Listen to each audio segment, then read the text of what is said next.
So here we are at Murray's farm at the Macadamia farm. So tell me, how big's your farm here? The nuts are 8 hectares in total. How many? So the farm's slightly bigger than that, it's about 13 hectares. There's a little bit of creek and a little bit of bush, but the productive maca section is 8 hectares. And how many trees you got here? I've got 1,536 actually. I counted them on the tractor.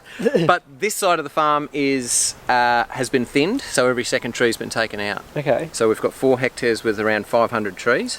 Okay. The other side of the farm is 4 hectares with about 1,000 trees, and the productivity between the two is pretty similar. So why'd you take out every second tree for those that?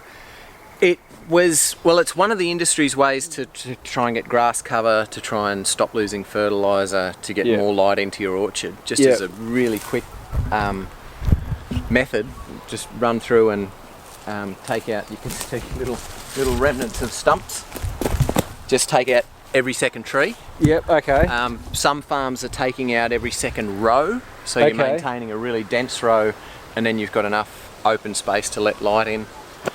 Once the trees are above the width of the row, you only get light during, that midday period. Whereas the wider your row is relative to your tree height, the more light you get in. Yeah, okay. The thing that macadamias need, they're a rainforest tree, so the more mulch and organic matter you get around the roots, and the most efficient place to get your mulch from is in the interrow. You're not carting it off other farms or anything, so you're just throwing it in with a side discharge mower. So how long have you had this farm? We've been here we're new to the game, so we're 3 years. This is our 4th harvest, so we turned up I think in May, straight onto picking up 25 tonnes of nuts. Yeah, okay.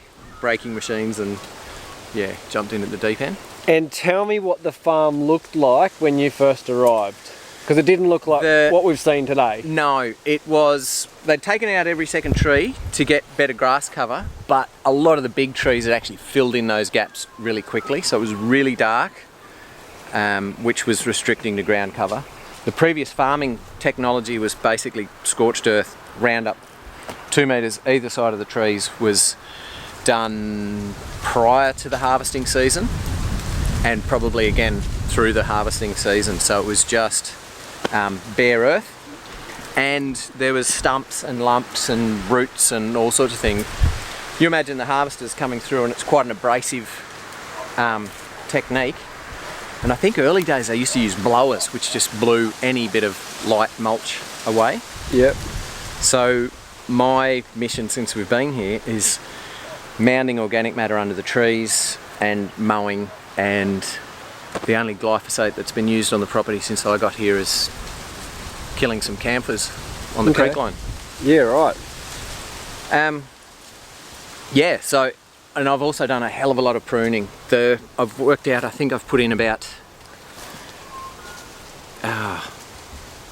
last season I did 220 cubic metres of chip from prunings. Okay. And I did similar the year before, and various other things. So we've just been pumping the organic matter back in.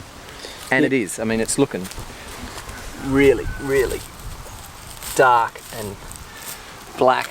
There's areas where I've put down chip and it just bubbles with earthworms. On the other side where I was getting some erosion, I'd put the little rollovers to try and stop the water from running down too quick of chip, just solid chip, about 300 high and well spread.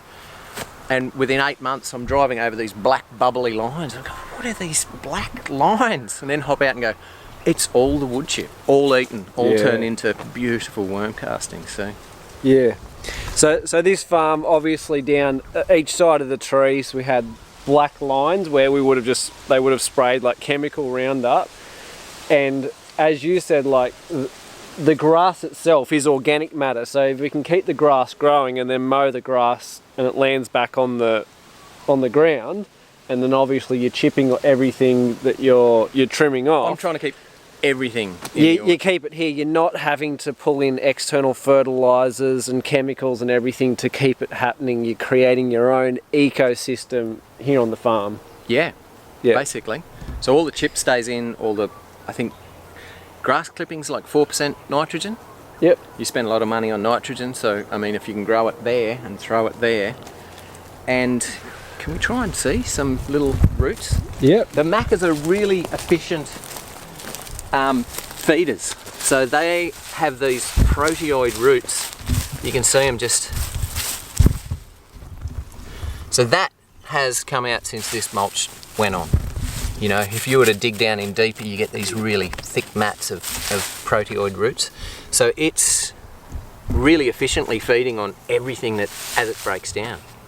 So if you can just keep maintaining that grass clippings and mulch and worm castings and whatever else grows here. I mean, we still buy fertiliser, but the more I can get to happen here through natural processes, the better off we are.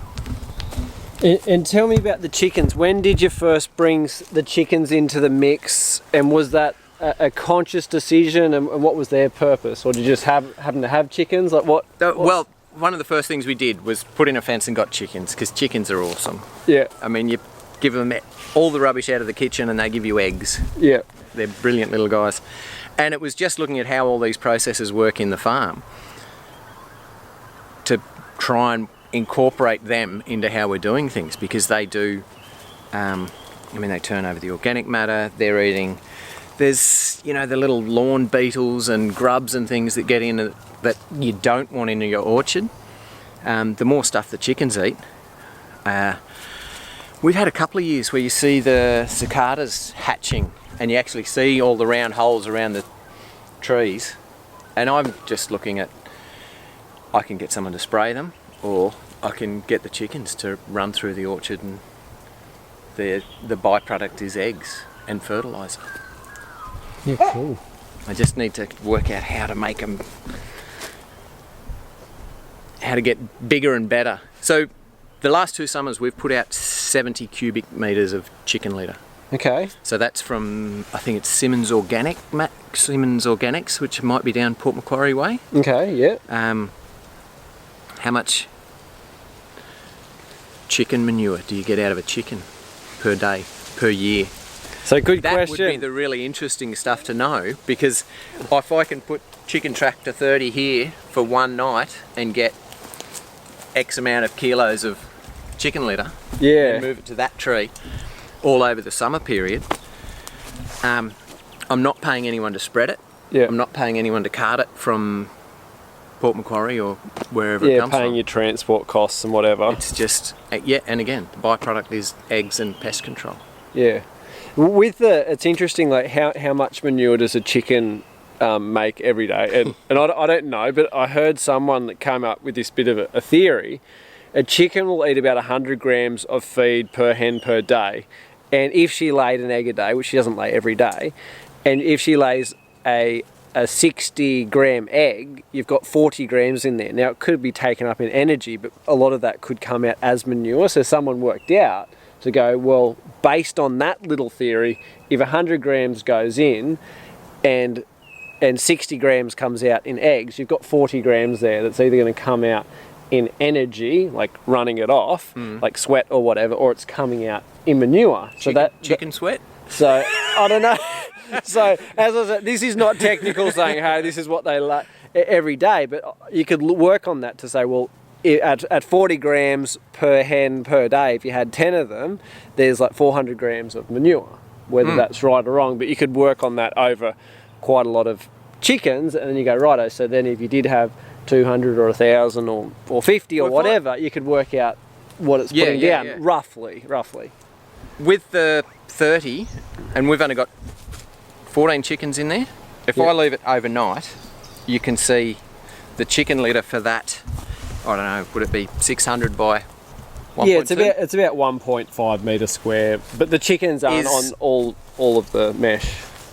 But if you leave them there overnight, you get pretty much a little square, little rectangle, little square of and that manure. is more.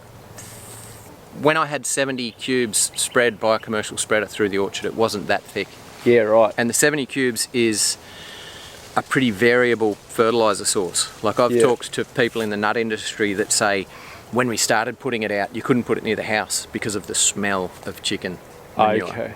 Now So we it get means it and wasn't quite composted. It's mainly sawdust. Yeah, Because yeah. it's now a valuable resource for those guys. So they're circulating it through the system. So you're getting Yeah. less actual NPK out of the chicken litter than Yeah. previously. Yes. And it's all good organic matter that you want. But I figure, you know, the chicken tractor, chicken caravan, direct injection, Yeah. that's where we need to... See, I'm probably better off with more 30s than a 450 Yeah. because I could go, you know, one under each tree each Yeah. night for summer. Yeah. So yeah, if you've got 5 of them, you can go down 5 rows at a time, Yeah. moving forward. But I wouldn't leave them under a tree permanently or for Yeah. more than a day or two, Yeah. just because it's pretty, it's hot. Yeah. Yeah. And being a proteaceae, you know, most proteaceaes have got a phosphorus intolerance, Yeah. which is not so prevalent in macadamias. And when you say hot, you're talking about the manure. Yeah. Yeah. So not the manure when it's rotting down. It can be Yeah, so a lot of- too hot for the actual root system and the tree. Yeah.